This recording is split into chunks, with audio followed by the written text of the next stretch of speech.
versus... On the last episode of Best Blurred, BB and Autumn agree on the importance of location and entertainment, but BB done fucked up and missed the Dreamcon Party. How will BB respond to Autumn's story about actually getting into the party? Will they talk about the controversy with blerdcon's cosplay contest? Which convention do they prefer? I'm getting fired up just thinking about it. All that and more on this episode of Best Blurred. Shout outs in your social tags and, follow him. Like this video. Like the video. Subscribe. I don't know. I'm still new to this. I'm trying to figure it out. Ready? Round one. 30. No, the party starts at 10. The pregame's at 9. The party starts at 10. At 10:30, I see Todd Way. Shout out to Todd Way. I see Todd Way on Instagram Live, and I'm looking, and I'm like, oh shit, this is about to be, this is about to be an inside view, because I'm looking at the Dreamcon Instagram channel, and the party looks lit. Like, did you see the what they posted of it? It looked lit. It looked like it was so much fun inside. I don't know if it was because I didn't get in. Todd Way for this Instagram Live, and he's like, we can't get in. The fire marshals are here. They said they're at capacity. Like, I'm sitting here, standing here. Like, don't even bother. He didn't say don't bother coming, but like he did like a 360, and there was mad people outside. Like half the damn con was outside, stuck, couldn't get into the damn party. And they're like, we're not letting anybody in. Like influencers with millions of followers were outside, unable to get into the party. They're guests at this con and they can't get in. So I was like, damn, let me, let's go on. I did eventually go, but it was at like 11:30 or whatever, and by that time it was pretty much empty. The DJ, maybe they switched DJs, but the DJ that was there when I went was not amazing. And so I left the party and I found out about an after party that was going on. And so got in an Uber, went to the after party, and I literally like stepped 1 foot out of the Uber, and the bouncer out front was like, nope, not gonna happen. Like, get back in the Uber and go back home because you're not getting in here. Like I said, like, unless you can call Mark and get him to come out here and let you in, like, we're full. Like, no one's getting. The after party was in Dallas. Like, the Instagram stories of people who were in the party was like, this shit is lit. But the reality, if you're not connected and if you don't get to the place like super on time with Dreamcon, is you're gonna be waiting outside, nigga. You're gonna be waiting your ass outside. Oh, wow. So that was my Dreamcon party life experience for the 2 days. Did not happen. When I saw it was your not video, a party. and you were like the party, and then where I was dying. Round two. Go. What's your con experience at Dreamcon with those parties? blerdcon, like I said, I was drunk the whole weekend pretty much. The first night, super lit. Oh my god! I bought these bottles, like bag bottles of moonshine. That's all right. And I'm a lightweight, so I had a great time. The second night, I had a phenomenal time. I think I didn't end up leaving until like 4 or 5 o'clock in the morning. And I'm walking drunk across the street, and I'm like, "Are those birds?" I was like, "That's how you know you've been up too late, when you beat the birds." Is that the right? Like, what? So blerdcon's party situation was just amazing, and even at 3, 4 o'clock in the morning, there were still so many people there. Like, you could still have a good time, even if they weren't partying. They were out there playing video games, like whole competitions on the Mortal Kombat. Like, or you had people out front just like drinking and smoking. Which, I mean, I'm not a smoker, but I just sit out there and laugh and joke with them. That's fine. So yeah, that was great. Dreamcon, on the other hand, so my experience at the Texas Live was a bit of the same / different, because before you got there, I was with our friend Dana and her cousin, and we were having a good time and everything. And it was kind of live, like nobody was dancing, but everybody was clicked up. All the influencers were clicked up, and nobody was really like talking. It was like fans, influencers, influencers. So that was a little weird. After we got to the house party, after you got there and we picked you up and we went to the house party, I reached out to, or I saw Taylor, because she was walking away from the party, and she was just like, yeah, it's getting shut down. So I have her on Instagram, and I think she's on my close friends, or I'm on her close friends, I don't know, but I was seeing that they were at something, and I was like, damn, I want to go, but it's that was the party spot for the second, just so you know.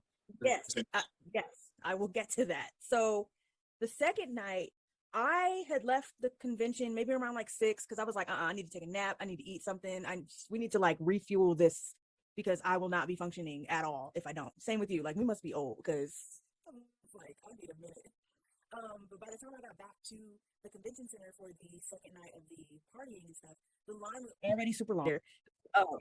We were able to jump the line. I don't know how, but we were able to jump the line and get in. And we got into the on the inside. It looked like it was live. It did. So people did seem like they were having a good time. But to get the alcohol was probably the most ridiculous thing I've ever encountered. They had 2 bartenders.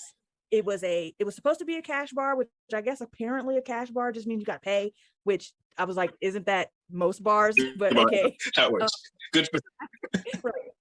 Exactly. I was like, don't you got to pay for alcohol anyway? But right. I had taken out money for the cash bar, but they were only taking cards, which is why people were taking so long. So I was in line for like maybe an hour and a half just to get 2 drinks that were not that alcohol-y. They were pretty watered down. Agreed.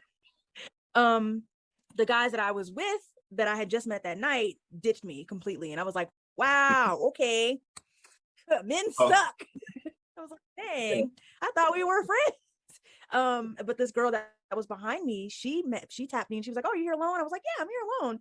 And she was like, okay, well, let's hang out together. I was like, sure. So we got in the line for the drinks, got the drinks. I turned around, not kidding, with both drinks in my hands, sipping, turned around, everybody was gone. I was like, what happened?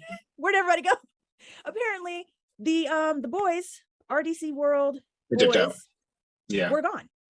They weren't even there. And I was like, literally, this whole convention is here for y'all. Why would y'all leave? If you're supposed to be there, why would you leave? I was like, okay, whatever. I'm not tripping about it. And she was like, oh, well, we can go to this address that I have. And I was like, Autumn, do you want to die today? Or do you want to take a chance and go to this address? Right. I was like, you know what? If I die, I die. I said, sure, let's go to that address. Whose address is that? She was like, she was talking to somebody that was in the group. And she was like, yeah, he gave me this address. We should go. And I was like, shit, okay, let me chug these 2 drinks. Because if I'm going to die, I want to be drunk. So I chugged them. And then she drove to the studio that you were talking about. And it was super lit in there. And like, at one point, they were kicking people out who weren't like connected and influenced or whatever. And I was just sitting there like we got a personal invite. So I'm good. But I think I stayed there till like 3, 4 o'clock in the morning. I didn't get home until like maybe close to 5 and passed right out. It was a lot of fun. It was super lit. But I just, going back to the whole organization thing, I find out, I had a good time, but definitely not even close to the fun that I had at blerdcon. Like not even close. I couldn't even truly fully get drunk. That's how I know. I was like, yeah, this con is for, this con might be for kids. I think that's definitely speaks to like the big difference between blerdcon and Dreamcon, which is like choose your fighter. Nobody really knows who the CEO of blerdcon or something. I know his face, and you do see him walking around the con. Oh, really? I couldn't. blerdcon. He walks around. He like does the rounds and everything, but he's not the con. But for Dreamcon, RDC is on. If RDC is not there, if a major influencer is not there, people have no interest in what's going on at Dreamcon. Whereas the leader of blerdcon is allowed to be more background and focus more on the organization and the logistics and put out fires and so on and so forth and get the details right. Whereas the RDC has to both be the host and the man behind the curtains, which has to be difficult. Although, like you said, if they would maybe split up, maybe they could do that. Maybe like Mark, who I don't want to say he's the lead singer of the group, but I mean, singer of the group, he's Michael Jackson. Call a spade, right? So he should be out there doing the panels and stuff. But they could be focusing on other aspects of the con as opposed to also being at all of the panels, also being like at all the meet and greets and all the different types of stuff. Yes, sure, people want to meet you as well, I'm sure, of course. But is it more important to have the con go well, or for you to have like the fame moment of like everybody's crowding around you? Because again, like we said earlier on in the call, like if you're not into the whole like influencer thing, and if you like, for me, it was actually perfect timing because I just started this channel. I'm looking for notes. I'm looking to meet people. I'm looking to get out there, network, etc. But like, if this was last year, obviously not last year, but if this was anytime else, and I didn't have this channel, I had no interest in like the starting your audience channel or like building a community around your content. Like that was most of the panels. about either being a content creator or Super Smash Brothers tournament. Two things, like Dreamcon isn't really going to be for you. If you like getting into parties and you don't know anyone famous, Dreamcon isn't really going to be the way for you. It just isn't. So that's something to consider when you're thinking about, like, are you going to go to Dreamcon? Are you going to go to blerdcon? Which one is for you? That's all I got to say on that subject. Like an hour-long rant. That's all I got to say. Okay, all right. Next up, let's talk about the. Choose your fall star. That blerdcon had the Yellow Ranger. They also had Rocky Cage, which I'm a big fan of. Rocky Cage, so it's not as like striking. Whereas I've never met any of the influencers before, but I care less about them than I would about. Hey, Park Sipper back. Usually the guests that go to blerdcon kind of like really cool. Yeah. Where for Dreamcon that's just a big friend group. Like that's just a big group of friends. Like Haley, Leonard, RDC, Long Beach Griffey. Those are your friends. Yeah. No contest. Yeah, definitely. There was more people cosplaying. More of the guests were cosplaying at blerdcon than there were Dreamcon. And I feel like out of like the 1,000 or so people that were at Dreamcon, maybe a couple hundred people were actually truly cosplaying. Because I don't consider wearing an Akatsuki jacket and wearing a ninja headband a cosplay. Not even the headband. Not even the headband. You got a New York right. You got a New York hat on and some Air Forces. Like, it's not a cosplay to me. But not even black. I can understand black Air Forces. They're just regular like Jordans. Like, if that's how you cosplay, that's how you cosplay. But to me, the people that really go all out, and I mean, I'm not even on that level, so I wouldn't even say that I am like 100% cosplayer. But I've seen some people that have just, I'm like, how long did it take you to put that on? Yeah. Since we're talking about this, let's go ahead about the controversy. Go ahead and let's get into it. I didn't. So at blerdcon, a white woman won the cosplay contest as a card capture Sakura cosplay, which was nice. It looks like he's dressed in like a staff. Now, if we're getting into it, there's a lot of information. Some of it's fake. Some of it is true. The matter is, but for anyone who like doesn't know about what went on this year at blerdcon, a white woman won, and people got very upset that a white person would win at a black nerd con. It's in the name. It's in the name. And so what ended up happening is, or allegedly what ended up happening is, people like bullied her online, harassed her online, bullied the judges, harassed the judges. There was a rumor of like people throwing death threats at her online, so she like canceled her social media. And it was really big. There was a lot of talk about it, a lot of hubbub about it. I met a couple people at Dreamcon that were like, "Yo, I wanted to go to blerdcon, but I'm never going to go now because if that's how they treat us, like I'm not going to do it." And well, what's your opinion on it? I guess because I've already put a video out on it, so my followers already know how I think about it, and I don't want to taint your opinion with my 2 cents. So I'm kind of in the middle. She, from what I heard, she dyed all those silks herself. She made that petticoat herself. That stuff's not easy. My grandmother was a seamstress. That stuff is not easy. I get on a technical standpoint why she won. I would like to think that sewing a costume rather than making a build is much difficult on a different set of scales, like of like skill level. However, baby girl should have read the room. It's in the name. It's blerdcon, Black Nerd Con. I don't think that people should bully her, and I think that that's just taking it to the extreme. Nobody should be bullied, but at the same time, I wonder often if she has Black friends, because I don't. And this is just my issue with the Black community is we love to let people in, and then they get too comfortable, and then they do some shit that we don't like, and we get in an uproar. How about we just not let them in at all? But I mean, I know we can't discriminate, but making it so that we don't make certain people so comfortable that they have the audacity is where I'm coming from on it. Do not bully her. Her outfit looked great. She looked good. Like, I even have a picture of her because that's how good her costume was. And I didn't even know she entered it. But like, yes, her costume was great. I loved it. However, you have to read the room. You're at a Black convention. Simple as that. What made you could take that to a white convention and you could win there. But here in this space, you should probably preserve it for the people that the space is made for. And that's all I will say without getting too passionate, because I don't like people bullying her, but at the same time, I really wish that someone had talked her down before she got there. What do you feel about the Shiva cosplay that won second place at Dreamcon? How do you feel about that? Because I didn't hear anybody talking about that. So, because she didn't actually win, but winning second place is stopping a Black person from winning second place, but no one cared. Right. I feel like because everything we talked about, Dreamcon is not necessarily a cosplaying environment. There's also that, yeah, okay. There were less, I guess, less participants or less potential participants. So I understand how she won second place, because like I said, with the other girl, her cosplay was nice. Like, that's nice. Like you said, because she didn't technically win and she just placed second, the crowd was just like, okay, well, she can come in second as long as a Black person wins first. I feel like if that happened with blerdcon. Yeah.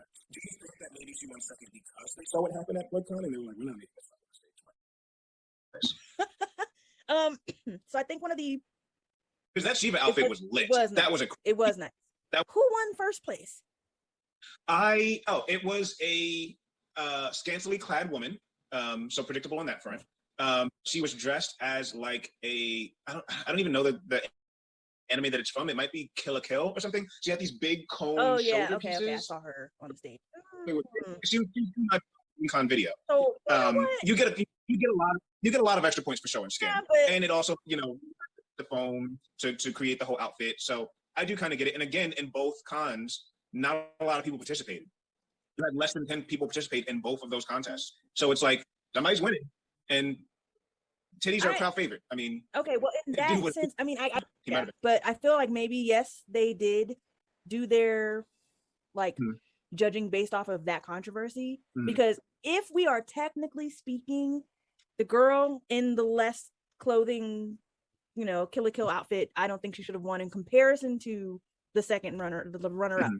I don't think that, because her cosplay was much better in my opinion, but I am a woman and boobs do not impress me because I have a pair of my own, but influenced it.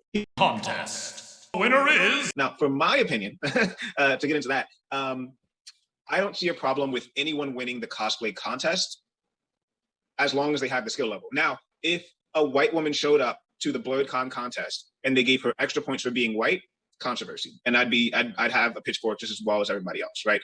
If a white person, if the cosplay judges at blerdcon were white people, pitchforks, I'm ready to go. We can burn this shit down, right? But I understand why people are angry, because it is definitely true that there's discrimination in the nerd community against Black cosplayers, both online as well as in the contests for the usual conventions.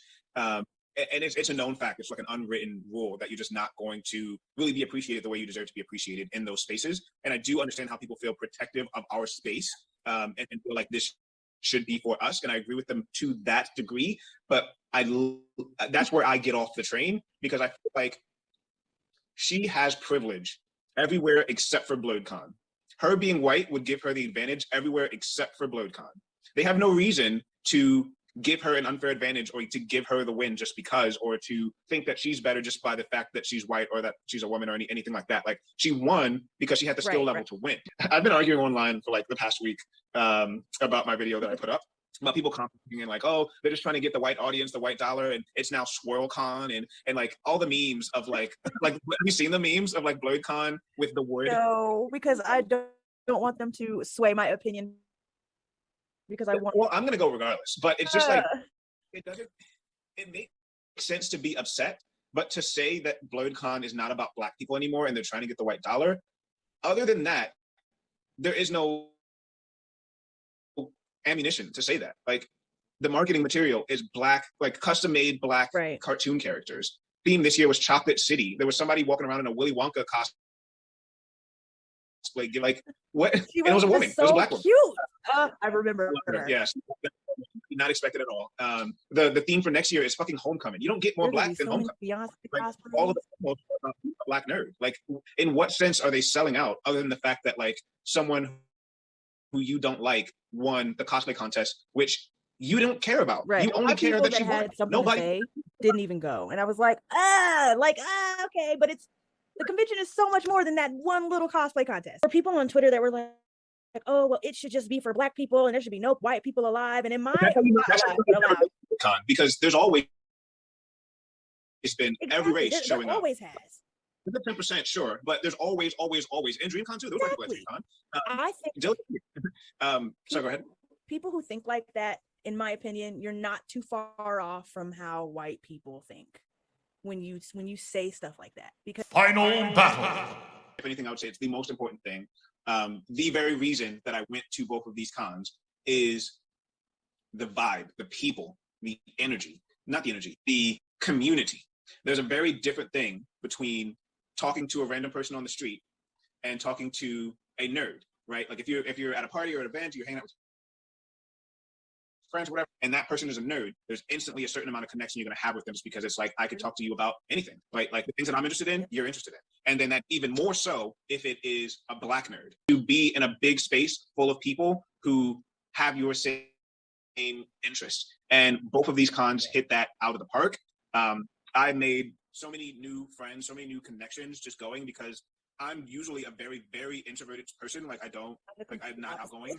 Like I stay at home, stay in my room, and I stay to myself. But when you're at these cons, like everyone is already your friend. Yeah. All you have to do is go up and say hi, and guaranteed conversation, guaranteed good conversation, guaranteed positivity. Like there's never going to be any fights. There's never going to be any drama. There's never going to be any BS. And I just think it's really beautiful to have a space like that as someone who grew up in like the ghetto.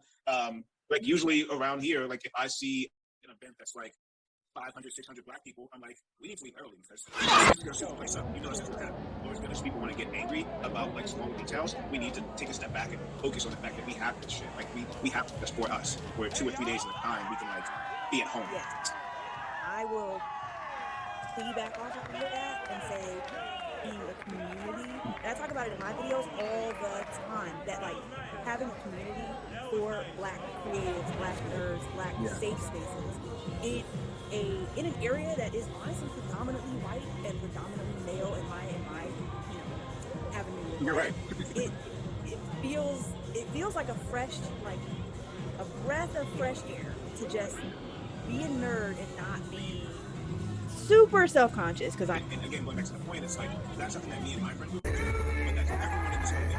Everyone in this 1,000-person space or esports stadium is not exactly the same, but the same as always. And it's just such a beautiful feeling to go there, regardless of how bad, just be clear, regardless of how bad the party capacity is, regardless of any sort of contest, controversy, or anything like that. Just the fact that we have this place where for a couple of days we can be in what's basically like a friend group times a billion. It's just so cool to me. Not to say I don't have to leave. Yeah, when you have to leave, that's probably the worst part of the cons. Final results. I want to talk about again, like both of them are amazing. If I had to choose one, let's do a battle. Choose one. I'm going with blerdcon. Yeah. I am. I'm a little bit older, so young boy. Tournament thing doesn't really appeal to me as much. The party aspect of blerdcon really appeals to me. Get in there and actually get to the con and get into the parties. That's generally, if you ask me. So, choose between the two. I'm going with blerdcon. What do you say? Same reasons. Honestly, just I have faith that Dreamcon can get on that level, but every baby has to learn how to walk first, or what is it? No, crawl first before you walk. For now, blerdcon that's my con of choice. But we're comparing the best to best. Like blerdcon is my number one con of all time ever, and I'm comparing Dreamcon to it, and they just started with this, and they're going to continue to grow and get better, and they might take the top spot one day. So it's no hate against Dreamcon, it's no hate against RDC or anyone else who is a part of that organization. It's just growth. Right, but not missed. You know what I'm saying? But yeah, so this was fun. Yeah. Thank you. Closing arguments? Anything else you want to say?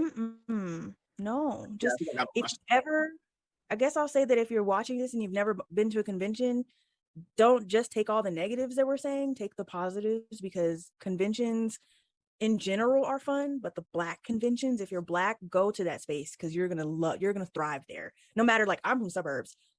I was growing up with Becky and Hannah, and I had the best time. Like, It's just Black people. We just know how to make each other comfortable. So yeah, just try it. Try it once. You'll love it forever.